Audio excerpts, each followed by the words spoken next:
Welcome back sa ating panibagong vlog.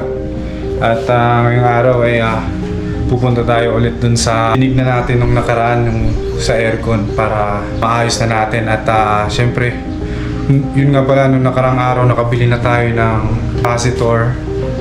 At ngayon ay ibabalik na natin. Tapos bago natin ibalik, lilinisan muna natin. So tara, let's go!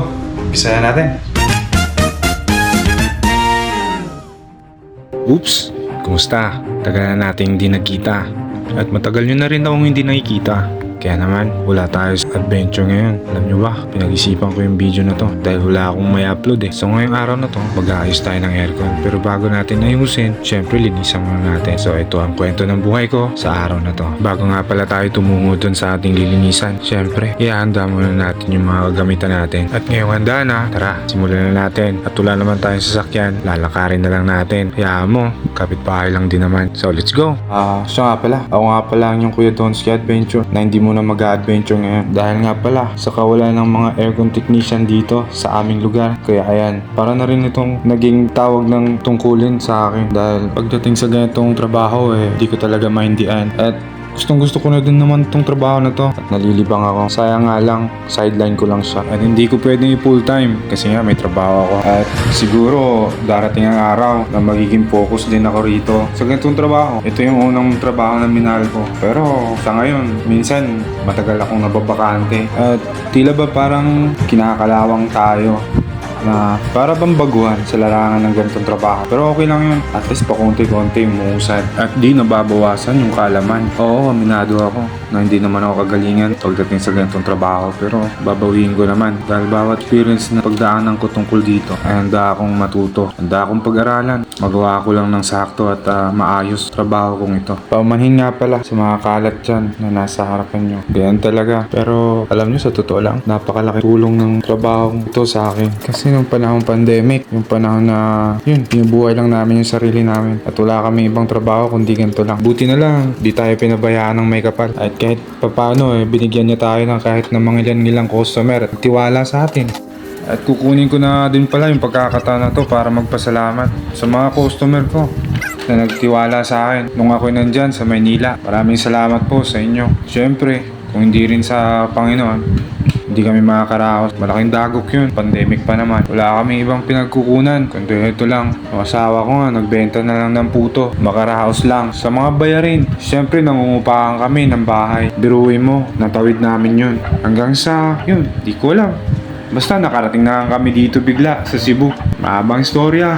Dahil din sa chewing ko. Na 2 taon na mula ngayon siya ay pumanaw. At dito nagsimula. Bakit kami nandito sa city ng Cebu? Ba't ko nga pala kinikwento itong mga bagay na ganito? Dahil ba emotional lang ako? Baka hindi naman. Sinishare ko lang po sa inyo. So, panihintay nyo. Tara, let's go! Ay, siya nga pala. 2 beses ko na nga pala itong na-repair. Yung unang sakit din na ito. Capacitor din. Tapos, napakadumi. Ayan, kung makikita nyo. Yung binubuhos ko po dyan, chemical po yan. Chemical na yan. Pampalambot po ng mga matitigas na dumi na namumuo sa may bandang dyan kung saan binubuhusan ko. Evaporator po yan. Tawag dyan. At matapos ko pong buhusan, maya-maya lang ay hugasan na natin. Gamit yung pressure washer na binitbit ko kaganina. So ayan, talagang tanggal yung dumi dahil sa pressure na kanyang binubuga at tubig na malinis na may sabon pa. Para naman maging masaya si customer. Yung satisfied siya na malinis na, abay mabango pa. O siya, tulad ng sinabi ko sa inyo, 2 beses ko na nga pala itong na-repair. So ngayon,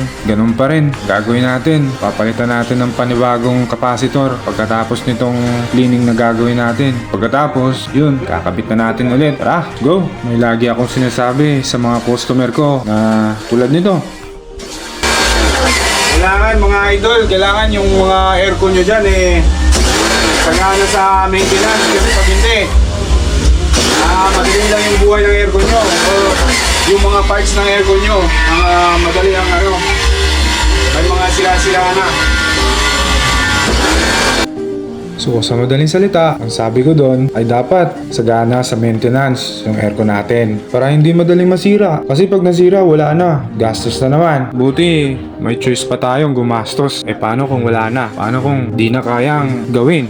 o i-repair. So yun, pupunta sa patapon o dispose yung gamit natin. So ayan, habang maaga, agapan, check yung filter, silipin yung fins. I mean, yung makikita nyo doon na evaporator. Kung makapal na yung dumi, pwede na kayong tumawag sa pinakamalapit na technician o aircon technician na nasa inyong lugar. Na sa gayon, sila po ang nakakaalam kung paano gawin yan. Pero kung kaya mo naman, kaya mong linisan yung aircon nyo at meron kayong gamit, so kayo na bahala, mag-DIY po kayo para tumagal yung gamit nyo, tumagal yung aircon natin. So yun lang, maraming salamat. Please subscribe sa aking YouTube channel at maraming salamat. Bye bye.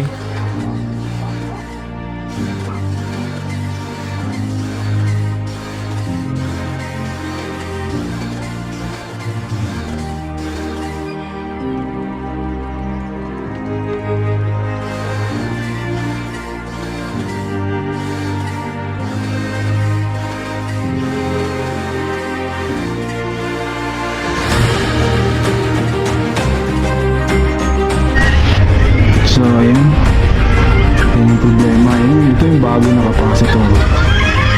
Yun na pala yung pinalit natin dyan. Yan. So kasalukuyan kong kinakabit, no? At ito yung yan yung luma, yan yung may mga problema. Yan, lumulobo na yan.